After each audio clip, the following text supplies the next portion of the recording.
Jo valoro la meva qualitat de vida positivament perquè penso que la feina que faig m'agrada i que encara que a vegades pugui sobrepassar una mica l'estrès perquè tinc moltes coses a fer, sempre em sento recolzada i sobretot amb molta il·lusió per continuar treballant i fent coses i fent créixer la meva farmàcia. Visc de la farmàcia i també visc per la farmàcia perquè m'agrada, em sento realitzada. Crec que les dues coses. Avui en dia podria parlar de les dues coses.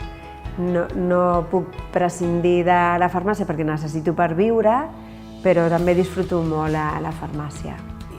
Jo tinc molt clar que visc de la meva farmàcia. Vaig treballar molt al principi, molt, però ara les circumstàncies són diferents, tinc filles i així, i tinc una qualitat de vida envejable.